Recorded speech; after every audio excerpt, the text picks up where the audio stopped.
Welcome to mathematics जी में मैं पवन sir आप सभी का एक बार फिर से स्वागत करता हूं। तो दोस्तों आप सभी अच्छे होंगे और अच्छे होने भी चाहिए और आई होप आपका पेपर्स भी क्या हो रहा होगा, बहुत ही अच्छा चल रहा है। जैसा जानते हैं कि आप सभी की इस समय आरआरबी एनटीपीसी के जो एग्जाम्स चल रहे हैं, फेज़ 1 कंप्लीट हो चुका है, फेज़ 2 स्टार्ट है और फेज़ 2 का भी लास्ट डेट में आ गया है। इसके बाद फेज़ 3 स्टार्ट होगा। इस तरह से आपको एग्जाम्स हो रहे हैं और उसके में जो आपको मैथ्स के क्वेश्चन पूछे जा रहे हैं, उस मैथ्स का एनालिसिस मैं आप तक पहुंचाने की पूरी कोशिश कर रहा हूं, वो भी आपके माध्यम से, क्योंकि आपके माध्यम से जो प्रश्न मुझे प्राप्त होते हैं और उन प्रश्नों का मैं आपको वीडियो बना करके उसका आपको सॉल्यूशंस और किस प्रकार के क्वेश्चंस आ रहे हैं, क्या नए क्वेश्चंस आ रहे हैं और हमें उसे किस तरह से अटेंड करना चाहिए, किस तरह से सॉल्व करना चाहिए और कितना समय लगाना चाहिए, इन सभी के बारे में आपको मैं क्या कर रहा हूँ, वीडियो के माध्यम से बता रहा हूँ।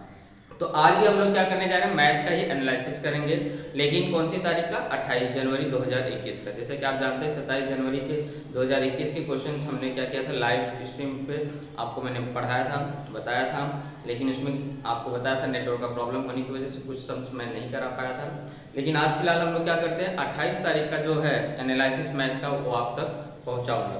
तो जो भी आपको क्वेश्चन आपको मिलते हैं, तो मैंने आपको बताया था, जो पेपर दे के आ रहे हैं या जिनको किसी कोई भी क्वेश्चंस मिल जाता है यहाँ वहाँ से, तो आप मुझे क्या कर सकते हैं, इस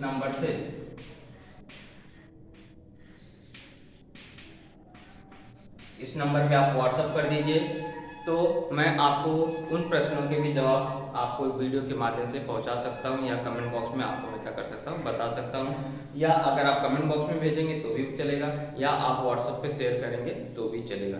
लेकिन शेयर करेंगे तो ज़्यादा ज़्यादा दोस्तों तक वो पहुँच सकेगा और उनके पेपर्स, जिनके पेपर्स अभी नहीं हुए हैं, उनके पेपर्स भी क्या हो सकते हैं, अच्छे से हो सकते हैं। तो दोस्तों आज हम लोग स्टार्ट करेंगे मैथ्स का एनालिसिस 28 जनवरी का। देखते हैं कि कौन कौन से क्वेश्चन आए थे। ओके, चलिए स्टार्ट करते हैं हम लोग। सबसे पहला क्वेश्चन देखते हैं क्या आया था।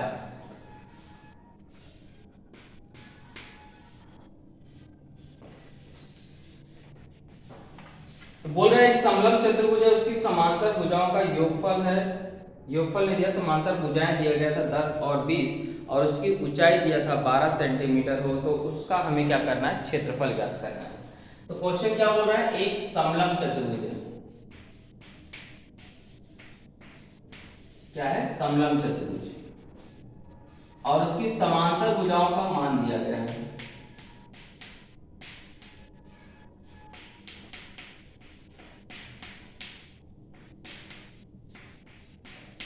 एक का 10 है और एक का 20 है, तथा उसकी ऊंचाई दी गई है, ऊंचाई यानी कि h का मान दिया है 12 सेंटीमीटर। तो हमें क्या करना है, इसका एरिया निकालना है। समलंब चतुर्भुज मतलब आप जानते हैं ट्रेपेजियम, इसको क्या बोला जाता है, ट्रेपेजियम। ट्रेपेजियम का हमें क्या दिया गया है, समांतर भुजाओं का मान दिया गया है, यानी कि पैरेलल साइड्स आपको वैल्यू दिया गया है। अगर मैं समलंब चतुर्भुज की बात करूं तो आपको पता है कि इस प्रकार से आपको चतुर्भुज होता है, जिसमें सिर्फ एक जोड़ी क्या होती है, समांतर होती है, दूसरी जोड़ी समांतर नहीं होती है। तो इस समांतर भुजाओं में एक 10 है और एक कितना है, 20 है, और इस समांतर समलंब चतुर्भुज की आपको बताया गया है, ऊंचाई दिया गया है 12। इस तरह से हमें मान दिया है और हमें इसका क्या करना है, क्षेत्रफल ज्ञात करना है। और क्षेत्रफल ज्ञात करने के लिए सिर्फ इन्हीं चीजों का मान चाहिए रहता है और वही मान आपको दिया गया है, इसलिए हमें कोई भी इसमें दिक्कत होनी नहीं चाहिए। तो हम सिंपल सा फॉर्मूला लगा देंगे समलंब चतुर्भुज का, मैं आपको पूरा सॉल्व करके बता रहा हूँ। समलंब चतुर्भुज का क्षेत्रफल बराबर, जिससे आप जिसके पेपर्स नहीं हुए वो आसानी से क्या करें, फटाफट उन सवालों को कंप्लीट कर चुके। इसलिए मैं डिटेल में आपको समझा रहा हूँ, वैसे हम लोग शॉर्टकट में इसको हल कर सकते हैं। तो समलंब चतुर्भुज का क्षेत्रफल का सूत्र होता है 1/2 गुणे समांतर भुजाओं का योगफल। क्या होता है, समांतर भुजाओं का योगफल, यानी 10 धन 20। याद रखिए, समांतर भुजाओं का योगफल गुणे क्या होता है, ऊंचाई, ऊंचाई कितनी है, 12। यही हमें क्या करना है, मान रखना है। याद रखिए समलंब चतुर्भुज का क्षेत्रफल का सूत्र 1/2 गुणे जो पैरेलल साइड है उसका सम इनटू हाइट, ये चीज को हमें क्या करना है, वहां पे सब्स्टिट्यूट करना है। तो 1/2 गुणे इसको अगर हम जोड़े तो ये हो जाता है 30 गुणे 12। अब इसको हम अगर सॉल्व करते हैं तो ये हो जाता है 2 से भाग जाता है, यहाँ पे 15 आ जाएगा। 15 का गुणा 12 में करेंगे तो 180 और इकाई आपको क्या आ जाएगा वर्ग। सेंटीमीटर रहेगा सेंटीमीटर, मीटर रहेगा तो मीटर, जो भी आपको रहेगा उसे आप क्या कर सकते हैं, इस तरह से लगा सकते हैं। ओके, तो ये हुआ हमारा आज का पहला प्रश्न, जिसमें आपको समलंब चतुर्भुज के बारे में उसके भुजाओं का, समांतर भुजाओं का मान दिया था, ऊंचाई दिया था और हमें क्या करना था, उसका क्षेत्रफल ज्ञात करना था। तो हमने इस तरह से उसके क्षेत्रफल को क्या किया, ज्ञात कर लिया।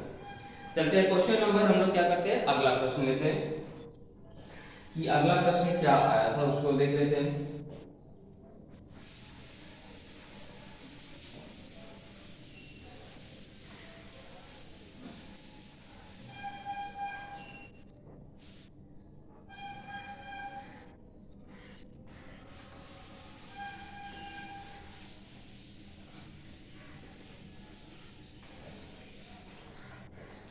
क्वेश्चन नंबर सेकंड में बोला है एक पेड़ है। देखिए बहुत ही आसान पेड़ आपको सवाल है, बस थोड़ा सा आपको समझना है कि एक पेड़ है 8 मीटर की ऊंचाई से टूट गया। आपको मैं समझा रहा हूं डायग्राम के माध्यम से। मान लीजिए ये आपका क्या है, पेड़ है। ये पेड़ मान लीजिए यहाँ पर आपको जमीन से 8 मीटर की ऊंचाई से था, यहाँ से ये क्या हो गया, टूट गया। टूटा हुआ भाग यहाँ पे आके जमीन को टच हुआ और ये आपको बोला है कि आधार के तने से उसकी दूरी आपको बता दी। ये जो टूटा हुआ भाग है, ये भाग आपको क्या है, पेड़ का टूटा हुआ भाग है। यही भाग आपको क्या हो रहा है, टूटने के बाद यहाँ झुक जा रहा है, झुक करके यहाँ पे जमीन को टच हो रहा है। तो ये जमीन से जितना दूरी पर है वो आपको बताया गया है 6 मीटर की दूरी पर है। जमीन से टूट के क्या हुआ, 6 मीटर की दूरी पे टच हुआ। जमीन से मतलब ये आधार थे, पेड़ का जो आधार था उससे वो 6 मीटर की दूरी पे आकर झुक गया। कितनी ऊंचाई पे टूटा था, तो ये ऊंचाई आपको बताया गया 8 मीटर थी।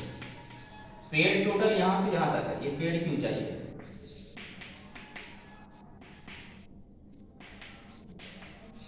ओके, ये पूरी क्या है, पेड़ की ऊंचाई है यहां तक। लेकिन उसका टूटा यहां से भाग और वह भाग कितना है, 8 मीटर यहां से यहां तक। तो आपको पूछा है कि ये पेड़ की टोटल ऊंचाई कितनी थी, यही चीज आपको क्या है, पूछा हुआ है। तो अगर हम देखें तो आप देख रहे हैं कि यहाँ पे पेड़ का टूटा हुआ भाग यही है। ये जो पेड़ का है भाग, ये पेड़ का टूटा हुआ भाग है।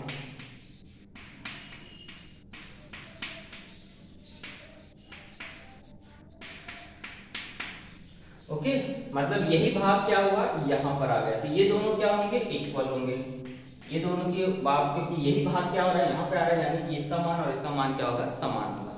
तो अगर मैं इसका मान ज्ञात कर लूं तो यही चीज क्या हो जाएगी, इसका मान हो जाएगा। और यही 8 में अगर हम जोड़ देंगे तो टोटल हमें क्या हो जाएगी, पेड़ की ऊंचाई ज्ञात हो जाएगी। तो इस तरह का आपको सवाल था यहाँ पे। तो हम लोग को प्रश्न में क्या दिया है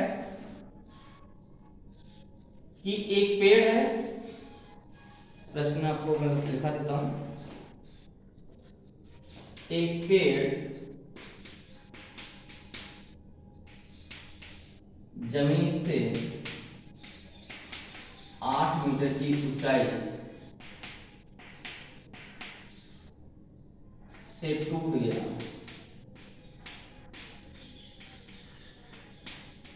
तथा टूटा हुआ सिरा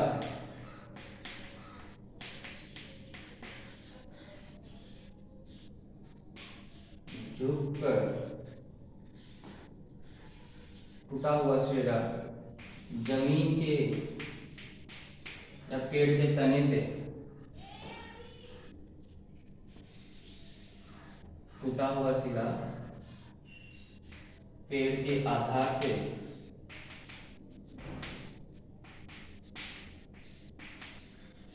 6 मीटर की दूरी पर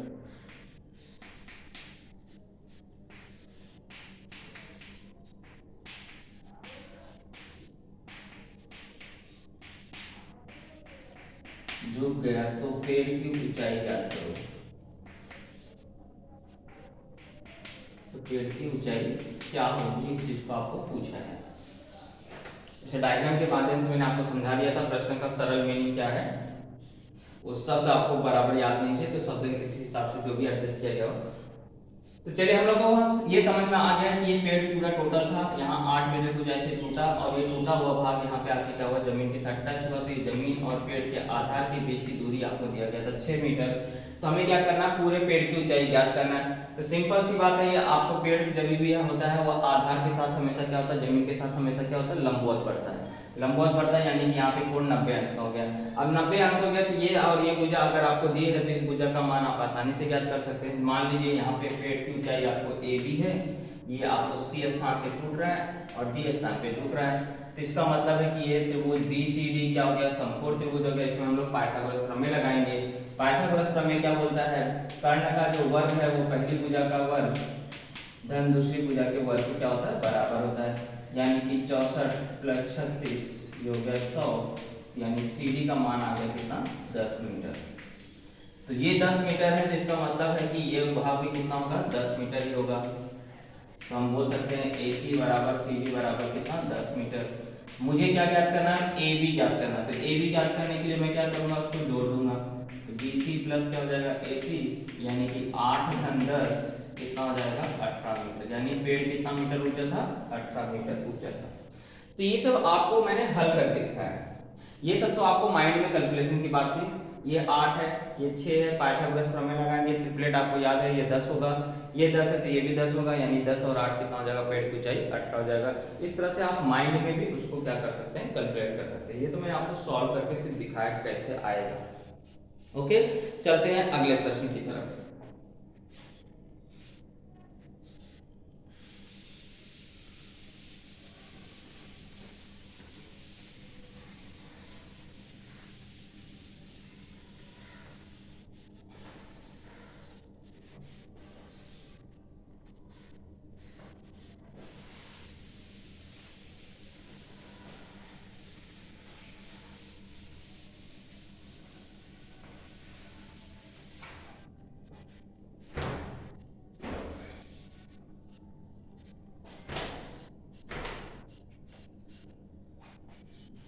चलिए बढ़ते हैं अगले प्रश्न की तरफ।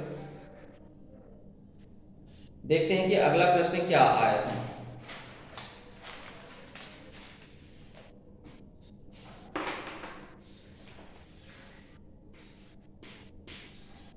बोला है कि 2/3 कॉमा 2/4 कॉमा 6/10 कॉमा 5/7 इस भिन्नों का क्या करना है, हमें लसावी ज्ञात करना है। तो देखिए इससे पहले मसावी पूछा था, अब लसावी पूछ रहा है। यानी कि आपको एक बार या तो मसावी पूछेगा या तो लसावी पूछ रहा है। ये क्वेश्चन 2-3 दिन से रिपीट हो रहा है। तो भिन्नों का हमें क्या करना है, लसावी ज्ञात करना है।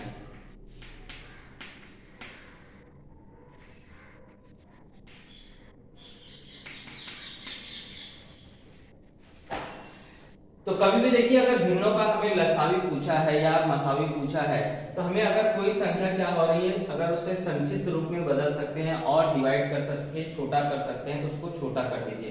वरना अगर डायरेक्टली आप ऐसा उसका लसावी निकालने जाएंगे तो आपका आंसर क्या हो जाएगा, गलत हो जाएगा। तो हमें देख रहे हैं कि यहाँ पर हम लोग जब इसको डिवाइड कर रहे हैं तो ये संख्याएं क्या हो जा रही है, डिवाइड हो रही है। 2 1 जा 2, 2 2 जा 4, 2 3 जा 6, 2 5 जा 10। यानी कि ये आपको छोटे रूप में बदल करके 2/3 हो जाएगा, 1/2 हो जाएगा, 3/5 हो जाएगा और 5/7 हो जाएगा। यानी कि मुझे इसका क्या करना है, लसावी ज्ञात करना है। तो आपको सूत्र लिखा गया है दोस्तों कि किसी भी भिन्न का अगर आपको क्या करना हो, लसावी निकालना हो, तो भिन्न का लसावी जो होता है उसका सूत्र एकदम सिंपल सी बात है कि अंश का क्या करते हैं, लसावी। जो चीज निकालना हो, मसावी निकालना हो तो अंश का वही निकाला जाता है और हर का उसका उल्टा निकाला जाता है। तो यहाँ भिन्न का लसावी निकालना तो हम क्या करेंगे, अंश का लसावी निकालेंगे, परंतु हर का क्या निकालेंगे, मसावी। ये फॉर्मूला आपको याद रखना चाहिए कि भिन्न का जो भी हमें निकालना बोला है तो अंश का वही निकाला जाता है, हर का उसका अपोजिट निकाला जाता है। चलिए अब हम लोग क्या करेंगे, इसमें मान रखेंगे अंश का लसावी, यानी कि 2 1 3 5 इनका क्या किया जाएगा, लसावी निकाला जाएगा। तो देखो सभी के सभी अभाज्य संख्याएं हैं, तो इनका लसावी निकालना मतलब इनका गुणा कर दीजिए। 2 3 6, 6 5 30 और हर का मसावी 3 2 5 7, ये भी क्या है, अभाज्य संख्या है। और अभाज्य संख्याओं का मसावी हमेशा क्या होता है, 1, क्योंकि अभाज्य संख्या में किसी से भाग नहीं जाता, किसी से भाग जाता है, सिर्फ 1 से भाग जाता है, इसलिए इसका मसावी कितना हो गया, 1, यानी कि आपका आंसर क्या हो जाएगा, 30। ओके, तो ये हो गया हमारा भिन्न का लसावी। ओके, आई होप आपको समझ में आया होगा। चलते हैं अगले प्रश्न की तरफ।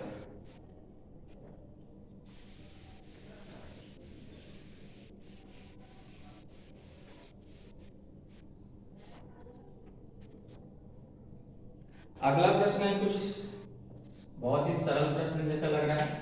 पूछ रहा है 70 का 30% कितना। फिलहाल आंकड़ा इतना ही आया, तो इसी को हम लोग क्या करते हैं, हल करते हैं। यही पूछ रहा है 70 का 30% कितना। तो एकदम सिंपल सी बात है दोस्त, 70 का 30% मतलब होता है 70 गुणे 30 बटे में 100%, मतलब क्या होता है, बटे में 100। एक शून्य यहाँ से कट गया, 7 21 आपका क्या हो जाएगा, आंसर हो जाएगा, अगर यही प्रश्न आया है तो। ओके, तो इस तरह से परसेंटेज आप क्या कर सकते हैं, निकाल सकते हैं। इसमें कोई दिक्कत वाली बात नहीं थी, क्योंकि परसेंटेज का आपको तरीका मालूम है निकालने का। अगला प्रश्न बोल रहा है कि यदि आयत की लंबाई में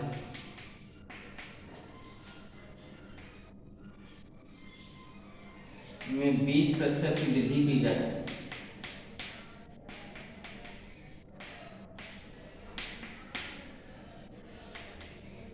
तथा चौड़ाई में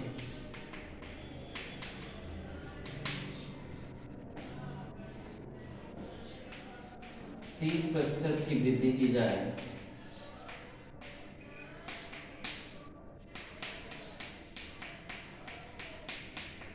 तो आयत का क्षेत्रफल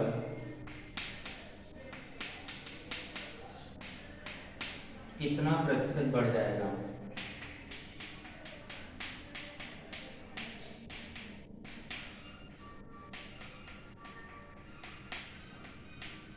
ओके, यही चीज आपको क्या है, पूछा है।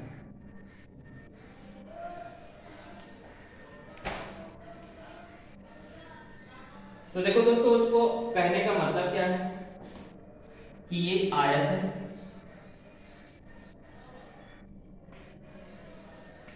ओके, इस आयत की ये क्या है, लंबाई है, और ये क्या है, चौड़ाई है। तो ये बोल रहा है कि अगर मैं इस आयत की लंबाई को इस लंबाई का क्या करूं, 20% बढ़ा दूं, यानी कि यहां से अगर मैं 20% बढ़ाता हूं और इसका मैं क्या करता हूं, 30% बढ़ाता हूं, यानी कि जो चौड़ाई थी वो क्या हो गई, 30% बढ़ गई, तो जो आपको नया आयत बनेगा, नया आयत इस प्रकार से कुछ बन जाएगा, है ना। तो इसका आयत का क्षेत्रफल कितना बढ़ जाएगा, इस चीज को हमें क्या करना है, ज्ञात करना है। तो जाहिर सी बात है, लंबाई बढ़ रही है, चौड़ाई बढ़ रही है, तो क्षेत्रफल में भी क्या होगी, वृद्धि होगी, और कितने प्रतिशत वृद्धि होगी, यही चीज को हमें क्या करना है, ज्ञात करना, वो भी प्रतिशत में ज्ञात करना है। तो इसको सरल तरीके से दोस्तों ये से ज्ञात करते हैं कि अगर आपको दो मितियों में वृद्धि हो रही है, यानी कि एक को मान लीजिए, एक को मान लीजिए 20% और वृद्धि हो रही है, यानी कि प्लस में रहेगा, और बी आपको मतलब चौड़ाई में कितना परसेंट बढ़ रहा है, 30%, यानी कि इस तरफ वो भी वृद्धि हो रही है, यानी कि ये भी क्या रहेगा, प्लस में। तो आपको देखो कुल वृद्धि का फॉर्मूला है, आयत के क्षेत्रफल में अगर कुल वृद्धि पता करना है तो उसका फॉर्मूला है कि अगर a को 20 माना तो इसका फॉर्मूला क्या है, देखो a plus B plus a into B upon 100, ये फॉर्मूला आप लगा दीजिए तो आपको कुल वृद्धि का पता चल जाता है। तो यानी कि अगर मैं यहाँ फॉर्मूले में मान रखता हूँ तो यहाँ पे ये आ जाएगा 20, ये हो जाएगा 30 धन 20 गुणे 30 बटे में क्या आ जाएगा, 100। अब इसको हम लोग क्या कर सकते हैं, आसानी से सॉल्व कर सकते हैं।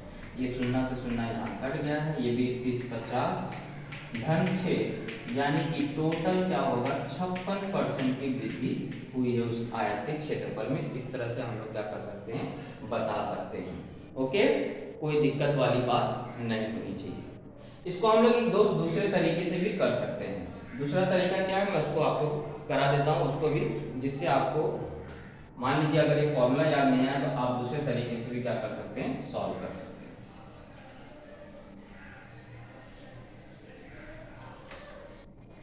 तो इसके लिए परसेंटेज का थोड़ा सा आपको ज्ञान होना चाहिए। 20% का मतलब होता है 1/5। जब से हम रेशियो फॉर्म में चेंज करेंगे तो क्या हो जाएगा 1/5। तो मैं ये कह सकता हूं कि पहले आयत की जो लंबाई थी पहले यानी बिफोर और आफ्टर, यहां लंबाई की बात कर रहा हूं। तो पहले जो लंबाई थी अगर मान लीजिए वो 5 थी, अब वो 1 बढ़ गई यानी कि अब कितनी हो गई 6। ये पहले का है और ये बाद का है। लंबाई की बात हो गई। इसके बाद चौड़ाई में 30%। 30% का मतलब होता है आपको 3/10। 3/10 यानी कि मैं बोल सकता हूं कि पहले चौड़ाई 10 थी, अब कितनी हो गई 13, है ना? ऐसा हुआ। रेशियो को हम परसेंटेज को हमने क्या किया, रेशियो में चेंज किया। रेशियो में चेंज किया तो मैंने क्या बताया कि अगर पहले उसकी लंबाई 5 थी तो अब 1 बढ़ गई यानी कि 6 हो गई। ऐसे चौड़ाई पहले क्या थी आपको 10 थी तो अब 10 से क्या हो गई 13 हो गई। अब मुझे मालूम है आयत का जो क्षेत्रफल का सूत्र होता है वो क्या होता है, लंबाई गुणे चौड़ाई। तो पहले कितना था 50, अब कितना है 13×78, है ना? पहले 50 था, अब कितना हो गया 78 हो गया। तो मुझे इसका परसेंटेज निकालना है। तो परसेंटेज निकालने का सिंपल सी बात है, मान लीजिए इसका गैप निकाल लीजिए। इसका गैप है टोटल 28, किसके रिस्पेक्ट में, पहले कितना था 50। देखो बढ़ा कितना, वही ना अंतर जो बढ़ा वही क्या है आपको बढ़ा हुआ वृद्धि है। तो बढ़ा क्षेत्रफल कितना 28, किसके पहले कितना था 50, तो पहले 50 था अब 28 बढ़ गया यानी कि कितना परसेंट बढ़ गया वो ज्ञात करना है। तो 50 से कम 50, 50 दूनी 100, 28 दूनी 56 यानी 56% उसका क्या हो गया इंक्रीज हो गया। तो इस तरह से हम आसानी से क्या कर सकते हैं, दूसरे तरीके से भी इसको सॉल्व कर सकते हैं। ओके, आई होप आपको समझ में आ गया होगा। चलते हैं अगले प्रश्न की तरफ।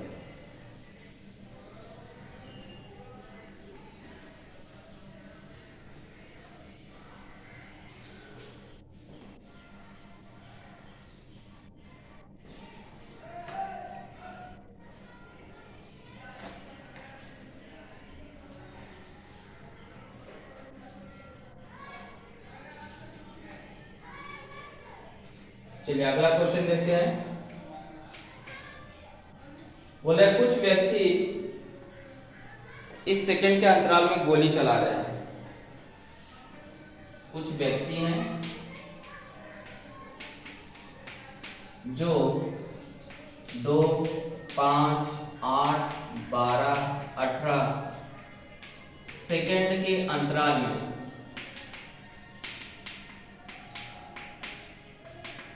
क्या कर रहे हैं, गोली चला रहे हैं।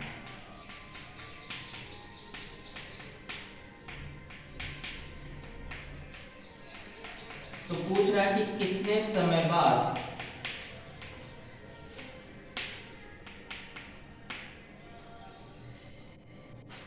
गोलियां एक साथ चलेंगी, यानी एक साथ सभी की गोली की आवाज सुनाई देगी।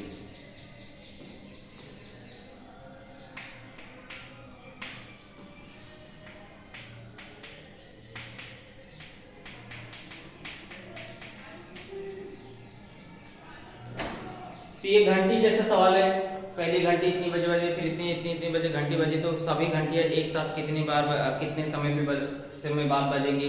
तो इसका मतलब है ये सवाल कौन सा होता है, एलसीएम का। क्योंकि एलसीएम मतलब होता है कि आपको जैसे ये सारे नंबर से इनके पहाड़ में कोई ना कोई एक संख्या होगी जो क्या होगी कॉमन होगी। तो जो सबसे पहली कॉमन संख्या होती है इसको हम लोग क्या बोलते हैं, एलसीएम बोलते हैं। तो वही काम यहाँ पे करना है। अगर पूछा कि आपको इतने इतने सेकंड में अगर आपको क्या हो रही गोलियां दग रही हैं, तो एक साथ सभी गोलियों की आवाज कब सुनाई देगी, तो वो निकालने का मतलब है इसका एलसीएम निकाल लेना। तो एलसीएम निकालने का मतलब है, तो देखिए एलसीएम कैसे निकालेंगे, 2, 5, 8, 12, 18 का एलसीएम। ज्यादा कुछ सोचने का नहीं, क्योंकि ज्यादा जब सोचने जाते हैं तो हम लोग क्या करते हैं आपको उसमें टाइम लग जाता है। तो सिंपल सी बात है, पहले देखिए आपको इसको एलसीएम निकालने का मतलब है सारे कितने भी नंबर रहने दीजिए, आप आसानी से उसका एलसीएम निकाल सकते हैं।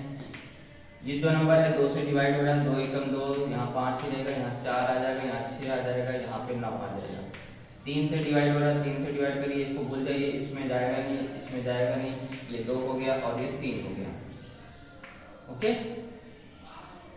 इसके बाद ये दोनों में हो रहा है, ये आपको कुछ नहीं होगा, यहाँ पे 2 बार, यहाँ पे 1 बार, यहाँ पे 3 बार। अब ये जो नंबर बचे इसी का गुणा कर लीजिए। तो 5 दूनी 10, 10 तियां 30, 30 दूनी 60, 60 तियां 180, 180 दूनी 360।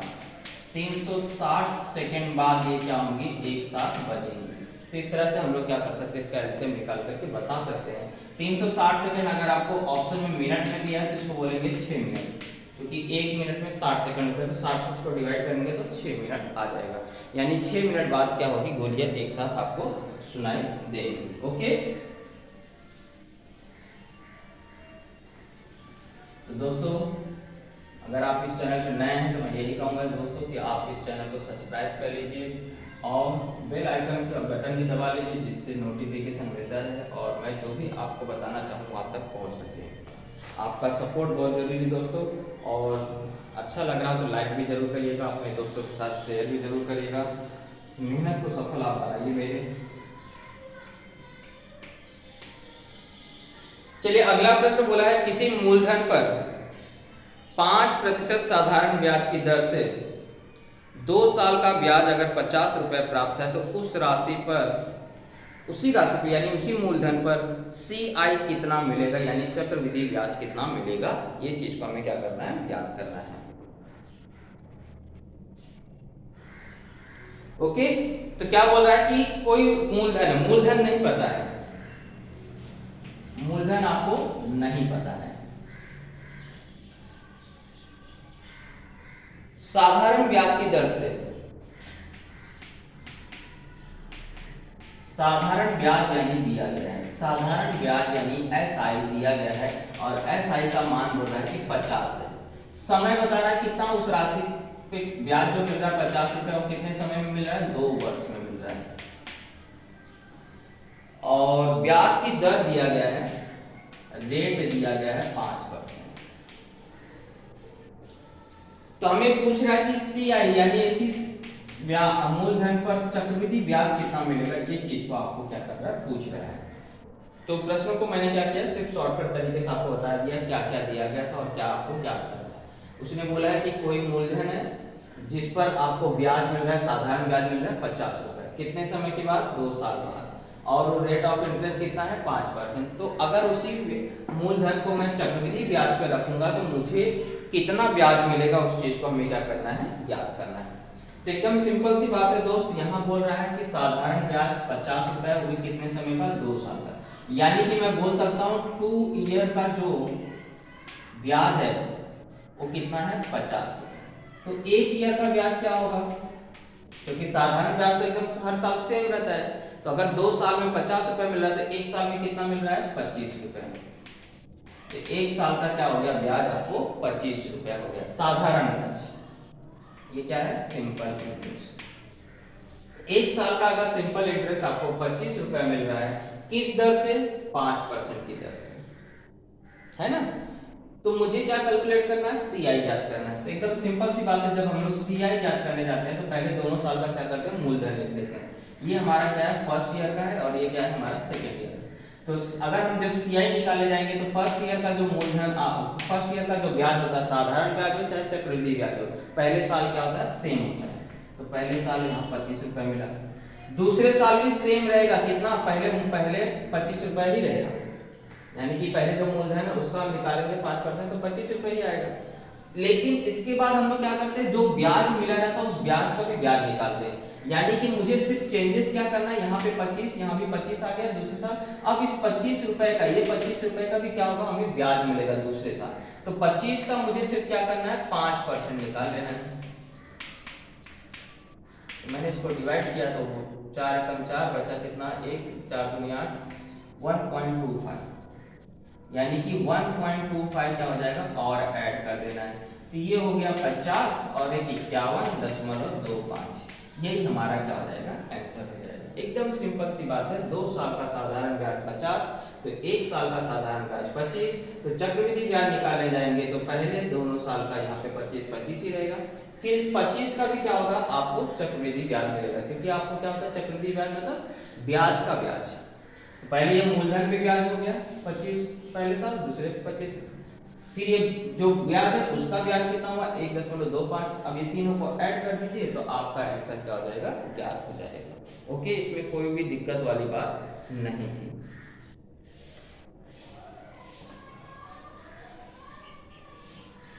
ओके, चलिए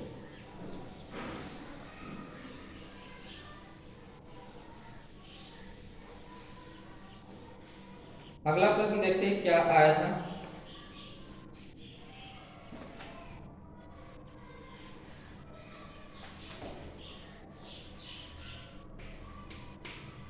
बोला है एक व्यक्ति 700 मीटर की दूरी 7 मिनट में तय करता है तो उसकी चाल याद करिए। कितना सिंपल, ये सब तो कोई भी कर सकता है। एक व्यक्ति 700 मीटर की दूरी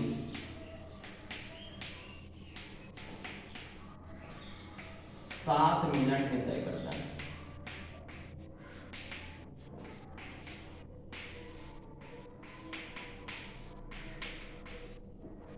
सात मिनट में तय करता है तो उसकी चाल याद करो।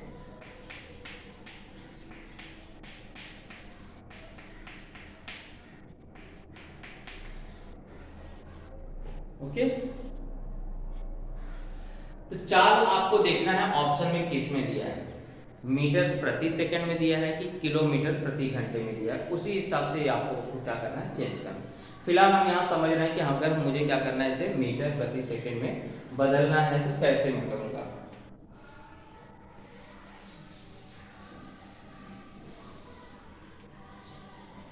तो देखिए दोस्तों, आपको सिंपल सी बात है, चार बराबर होता है दूरी बटे समय। तो मीटर प्रति सेकंड, तो ये तो दूरी आपको मीटर में है, लेकिन समय जो है वो आपको अभी फिलहाल किस में है, मिनट में है। तो आप जानते हैं कि 1 मिनट बराबर होता है 60 सेकंड। तो मैं बोल सकता हूँ 7 मिनट बराबर क्या हो जाएगा, 60 गुणे 7, है ना, सेकंड। तो मेरा समय भी किस में आ गया, सेकंड में आ गया। अब मैं चाल निकालने जा रहा हूँ, तो चाल बराबर होता है दूरी बटे में समय, यानी कि मैं बोल सकता हूँ दूरी मेरी है 700 और समय मेरा है 60 गुणे 7। तो पहले मैंने 0 से 0 काट दिया, फिर 7 से भाग दे दिया, तो ये 10 बार गया, तो 10 बटे में क्या आ गया 6। इसको मैंने 2 से अगर काटा तो 2 पंचे 10, 2 3 6, यानी कि 5/3 मीटर प्रति सेकेंड। ये मेरा क्या हो गया, चाल आ गया मीटर प्रति सेकेंड में, यानी कि 5 मीटर में जाता हूं 1 सेकेंड में, 5 मीटर जाता हूं मैं 1 सेकेंड में। तो मुझे बताना है कि अगर ये आपको इकाई दिया है मीटर प्रति सेकेंड में, तो यही हमारा क्या हो गया, ऑप्शन हो गया। और अगर आपको किलोमीटर में बदलना है, किलोमीटर प्रति घंटे में बदलना है, तो इसको हम लोग क्या करेंगे, आसानी से किलोमीटर प्रति घंटे में भी बदल सकते हैं। ओके, तो कैसे बदलते हैं किलोमीटर, तो इसका उत्तर आपको आसान से है। आप इसमें क्या करेंगे, 5/3 है, जिसको हम लोग क्या करेंगे 18/5 से गुणा कर देंगे, तो चाल आपको बदल जाएगी इसमें किलोमीटर प्रति घंटे में। तो 6 किलोमीटर प्रति घंटा इसकी स्पीड हो जाएगी। अगर आपको ये इकाई में पूछा रहेगा तो। ओके, चलते हैं आगे।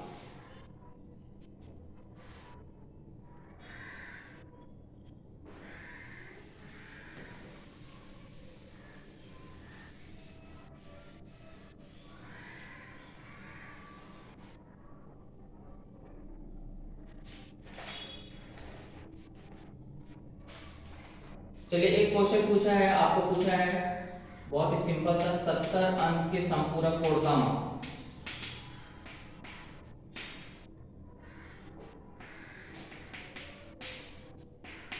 ये अगर पूछा गया तो मैं बोलूंगा आपके साथ मजाक किया, बहुत ही छोटा सा प्रश्न है। संपूरक कोण सब जानते हैं कि दोनों कोणों का योगफल क्या होता है, 180। संपूरक कोण बोले तो 180, कोटि पूरक कोण बोले तो 90 अंश। यानी कि अगर कोटि पूरक कोण निकाला रहेगा तो 90 में से घटा दीजिए, संपूरक कोण निकाला रहेगा तो 180 में से निकाल दीजिए। तो आपका आंसर हो जाएगा 180 - 70, क्योंकि दोनों कोणों का योगफल जब 180 होता है तभी उन्हें एक दूसरे का क्या कहा जाता है, संपूरक। तो संपूरक कोण के एक कोण का माप दिया तो दूसरा कोण जाहिर सी बात है कितने अंश का होगा, 110 अंश का होगा। इसमें कोई भी शक करने वाली बात थी नहीं या हल करने वाली कोई बात है नहीं। अगला क्वेश्चन पूछा है प्रथम 6 आभाज्य संख्याओं का योग।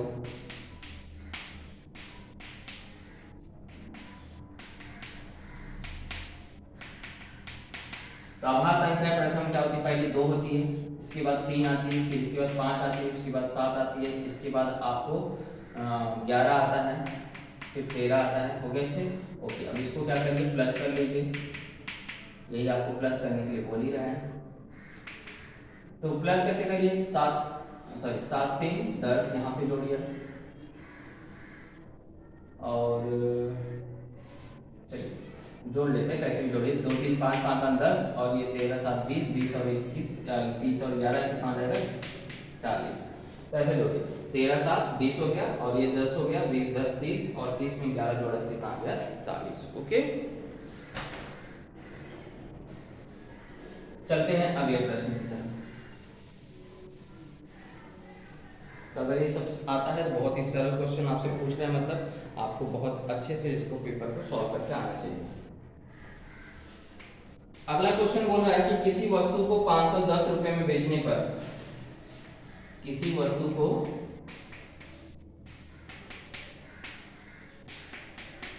510 रुपए में बेचने पर 15% की हानि होती है।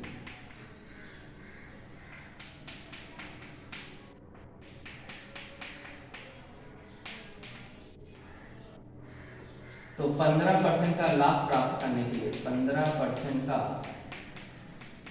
लाभ प्राप्त करने के लिए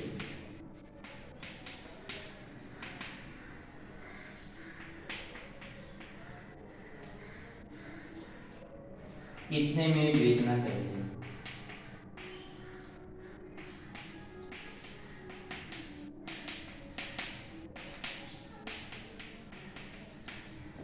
तो जाहिर सी बात है, जब 510 रुपए उसका एसपी है, 510 रुपए जब उसका एसपी है तो उसको क्या हो रहा है, 15% की हानि हो रही है। यानी कि मुझे एसपी दिया गया है, परसेंटेज लॉस दिया गया है, और आपको पूछ रहा है कि 15% का अगर लाभ कमाना है तो कितने में बेचना है। तो कुछ नहीं, जब भी आप जानते हैं कि 15 पर आपको एसपी दिया हो और परसेंट प्रॉफिट दिया हो, लॉस दिया हो, उसके हिसाब से इसको क्या किया जाता है, सॉल्व किया जाता है। तो 510 है गुणे यहाँ लॉस हो रहा है, तो पहले हम लोग क्या करेंगे, सीपी निकालेंगे। सीपी कैसे निकालते हैं, देखो दोस्तों, जो एसपी रहता है उसका 100%, एसपी का 100% निकालना पड़ता है, और अगर लॉस हो रहा है तो लॉस को नीचे लिखा जाता है, अगर प्रॉफिट हो रहा है तो भी उसका परसेंटेज कहाँ लिखा जाता है, नीचे। जब हमें एसपी दिया हो, सीपी निकालना, मतलब एसपी से जब सीपी निकालना हो तो 100 हमेशा कहाँ रहेगा, ऊपर, और अगर लॉस हो रहा है तो 100 में से माइनस करके नीचे लिखिए, और अगर प्रॉफिट हो रहा है तो 100 प्लस करके लिखिए। तो यहाँ पे 510 गुणे 100 और 15% का आपको लॉस हो रहा है, यानी कि उसने क्या किया, 85 रुपए में बेचा था। तो इस तरह से इसको लिखिए। इसके बाद बोल रहा है कि ये तो मान लीजिए सीपी आ गया, अब इस पे मुझे क्या करना है, आपको कमाना है कितना, 15% कमाना है, 15% कमाना है, यानी कि 100 रुपए की चीज को, अब देखिए आपको सीपी से जब हम लोग क्या करने जा रहे हैं, एसपी निकालने जा रहे हैं, तो 100 नीचे रहता है।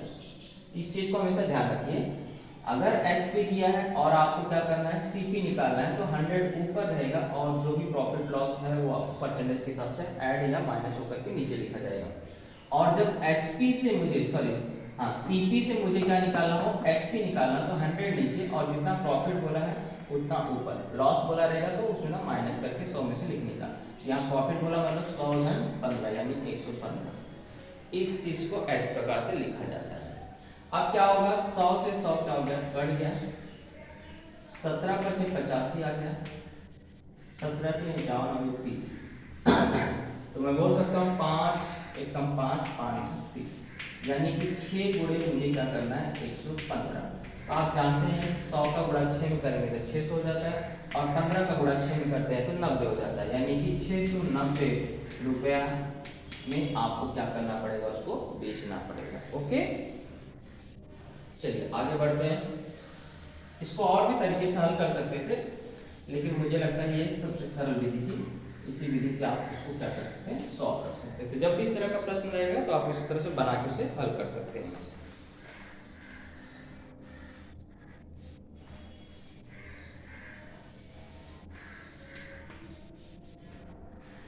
चलिए अगला क्वेश्चन बोला है, एक आपको आयताकार क्या है, कमरा है। ऐसे एक आयताकार हम लोग समझ लेते हैं कमरा है, जिसकी लंबाई आपको दिया था 80 मीटर 80 सेंटीमीटर तक, इतना आपको उसकी लंबाई थी। चौड़ाई दिया था 40 मीटर 40 सेंटीमीटर। आंकड़ा कुछ भी हो सकता है आपको आंकड़ा गलत भी हो सकता है। तो हमें आंकड़े पे नहीं, हमें क्या करना है, कॉन्सेप्ट समझना है कि किस प्रकार से उसको हल किया जाता है। क्योंकि पेपर में मान लीजिए आपको कल पूछाएगा तो यही आंकड़ा तो नहीं देगा, दूसरा संख्या देगा। तो आपको उसे क्या करना है, कॉन्सेप्ट को समझना है ध्यान से कैसे किया जाता है। तो बोल रहा है कि ये आयताकार कमरे में क्या करना है, बड़े से बड़ी साइज का हमें क्या करना है, वर्गाकार टाइल्स लगाना है। तो उस वर्गाकार टाइल्स को इसमें कितना लगाया जा सकता है, अगर इसका आपको मिति ये रहेगी, विमाएं अगर लंबाई इतनी है चौड़ाई इतनी है, तो मुझे अगर इसमें वर्गाकार बड़ी से बड़ी जितनी हो सकती है उस वर्गाकार टाइल्स को क्या करना है, लगाना है। तो कितनी टाइल्स लगाई जा सकती है, ये चीज आपको पूछा गया है। तो प्रश्न बोला है आयताकार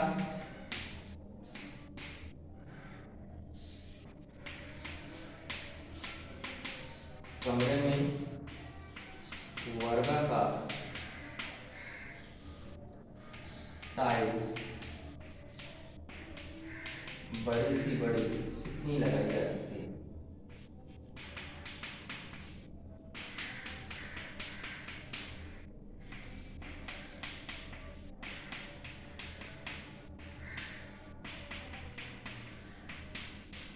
ये हमारा प्रश्न है।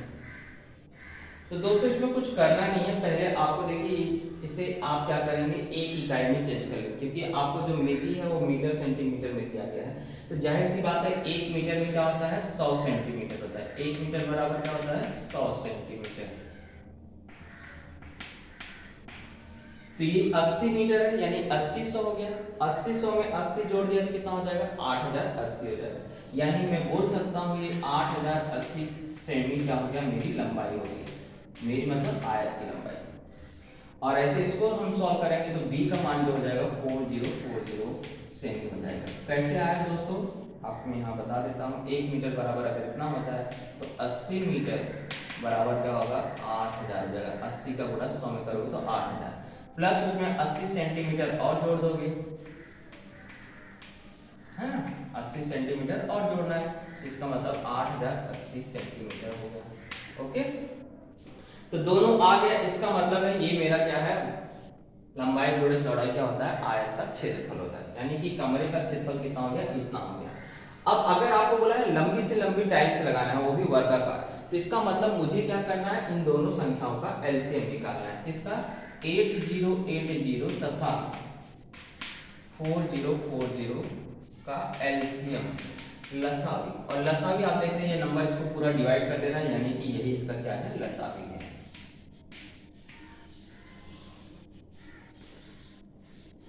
सॉरी, इसका लसावी नहीं निकाला, हमें क्या करना है, मसावी निकालना रहता है।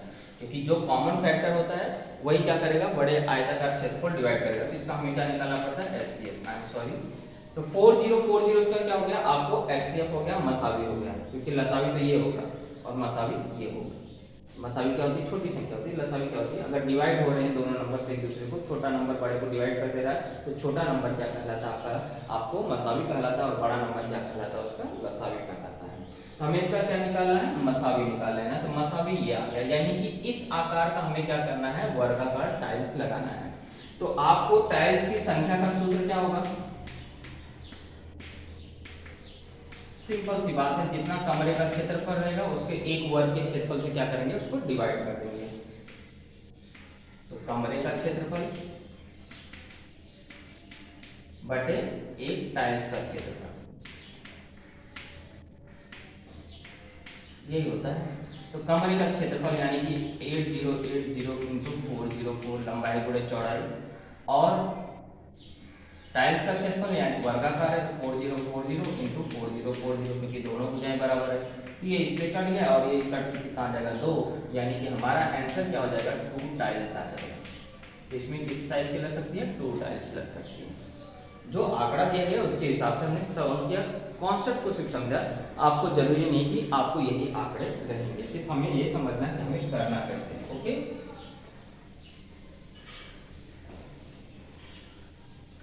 चलिए आगे बढ़ते हैं।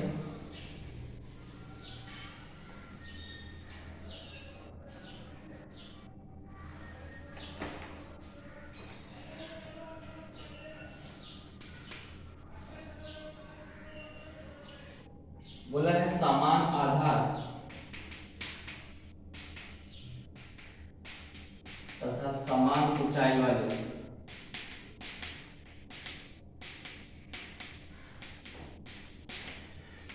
शंकु तथा बेलन का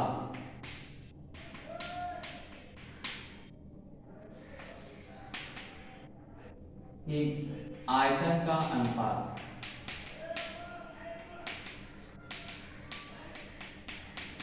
क्या होगा, ये चीज को हमें पूछा है। तो सिंपल सी बात है दोस्तों, प्रश्न में देखिए शंकु तथा बेलन का अनुपात पूछा है कि बेलन और शंकु का अनुपात पूछा है। ये आपको चेंज हो सकता है, अगर बेलन पहले लिखा रहेगा और शंकु बाद में लिखा रहेगा तो रेशियो जस्ट उसका उल्टा हो जाएगा। तो जैसा क्वेश्चन रहेगा उसके हिसाब से अभी फिलहाल मैं क्या कर रहा हूँ, शंकु तथा बेलन का आपको अनुपात बता रहा है। तो दोस्त आप जानते हैं कि ये मेरा क्या होता है, लंब वृत्ताकार बेलन होता है। ये आप अच्छी तरह जानते हैं, आप चित्र में देखा होगा आपने।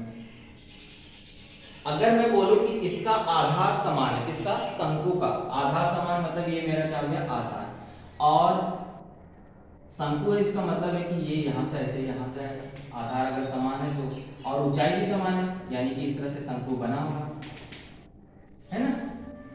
इस तरह से शंकु बना होगा, यानी कि ये आपको जो शंकु का घनफल